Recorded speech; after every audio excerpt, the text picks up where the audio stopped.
On les voit à l'œuvre sur tous les sites de compétition et d'entraînement de la CAN. Les volontaires, en maillot rouge et noir, sur le site Limbe Boya, sont dans les transports, le village des équipes. Ils accompagnent les délégations sportives, accueillent les journalistes et orientent les spectateurs au stade. Dans le FACO précisément, ils contribuent à donner de la couleur à l'organisation matérielle des rencontres. La différence est bien établie entre le travail fait par les volontaires et l'activité des bénévoles. L'utilisation du mot bénévolat et volontariat, dans certains carrefours, ça se retrouve, mais c'est deux choses différentes. Un volontaire, c'est celui qui pose une action et l'action est contractuelle. Donc il y a un contrat qui guide le volontaire et la structure. Maintenant, ici, le gouvernement, le chef de l'État a promulgué une loi. Et dans la loi, c'est clair, c'est qu'un volontaire attend quand il est dans l'action du volontariat.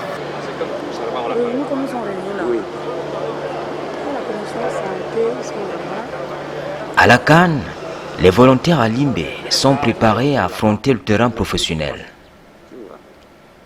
Ils apprennent à servir en développant en eux l'amour de la patrie, les valeurs d'endurance, d'acceptation de l'autre, la vie en communauté. J'ai toujours vécu la CAN à la télé, donc pour une première fois que la CAN est organisée dans mon pays, j'ai voulu postuler comme volontaire pour vivre ça en live. C'est un peu ça qui m'a motivé à postuler comme un volontaire à la CAN. Donc ce n'est pas parce que tu as envie de rendre service à ton pays, c'est juste parce que tu veux venir vivre la CAN de près. C'est aussi pour rendre service au pays, c'est aussi un signe de patriotisme. Nous avons 250 volontaires divisés en 14 domaines fonctionnels. Ils sont dans l'accréditation, dans l'hébergement, dans les fan zones, dans les stades, dans le transport et d'autres domaines. Et comme vous savez, les volontaires jouent un rôle très important dans l'organisation opérationnelle d'un match. Avant les 90 minutes dans le stade, il y a beaucoup qui se fait. Et les volontaires sont au milieu de l'action de l'organisation. Même comme on est dans le media area, vous savez, vous voyez les volontaires partout. Ils assistent dans l'enregistrement des journalistes et dans les orientations. Donc de manière grosso modo, une méga sport compétition comme ça, sans volontaire, ça ne peut pas marcher. Donc c'est pour ça que nous on assure l'encadrement de ces jeunes qui sont pour certains très professionnellement aptes à faire le travail. Et c'est pour ça qu'ils sont là. Et comment est-ce qu'ils ont été retenus pour jouer ce rôle de volontaire? Je souhaiterais que vous soyez un peu précis. Ok. On a lancé un appel à la candidature par la CAF et les jeunes se sont inscrits. Au site de Boya Limbe, on a eu 1300 quelque chose de candidats. Et après ça, on a fait un test de sélection. Et on a retenu dans les 600 quelque chose. Et après, on a fait la formation. C'est au thème de la formation qu'on a sélectionné 250 volontaires qui sont dans la liste et 20 dans la liste d'attente pour combler le gap.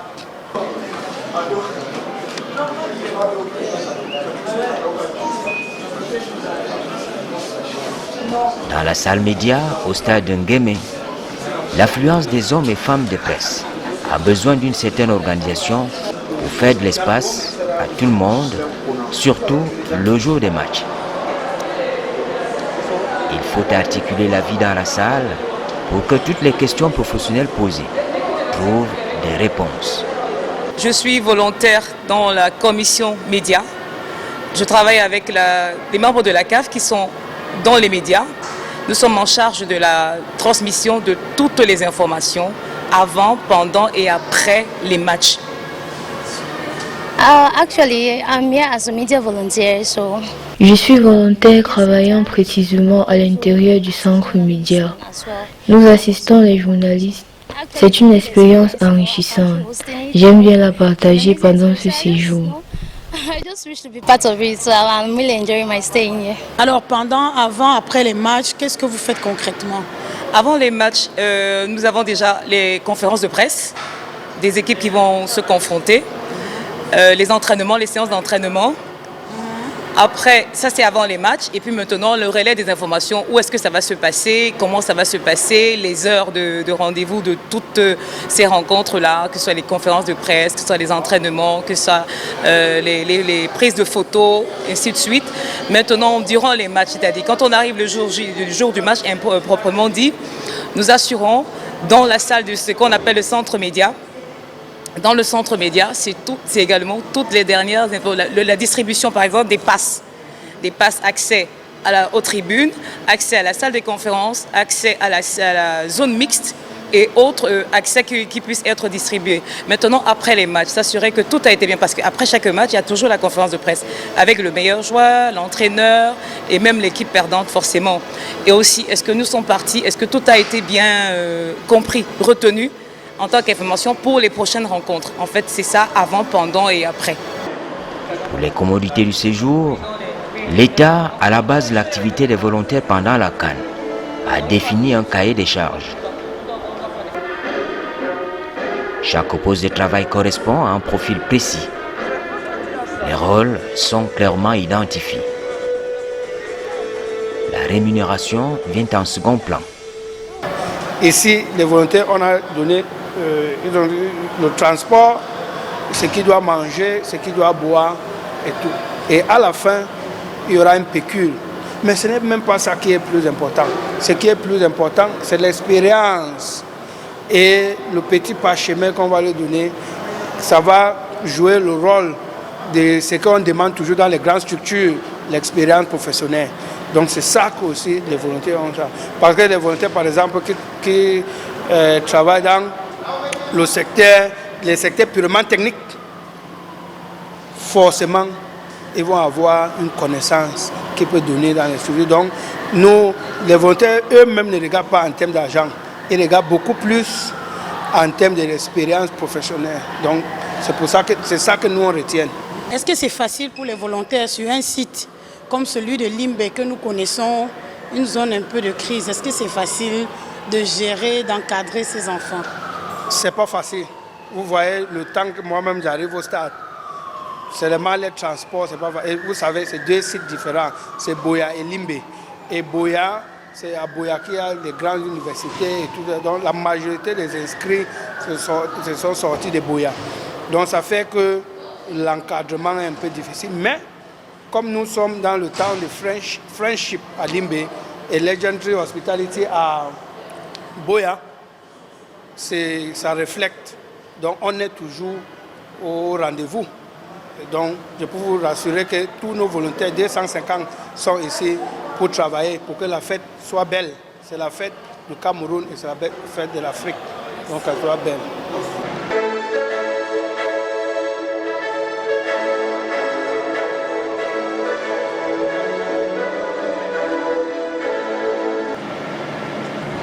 Sur le site de Limbe Boya, les volontaires ont joué un rôle déterminant dans tous les segments de l'organisation de la CAN. En partie, le succès de l'événement sportif qui a créé une folle ambiance au stade revient à ces jeunes encadrés par la commission mobilisation et volontariat du comité d'organisation locale.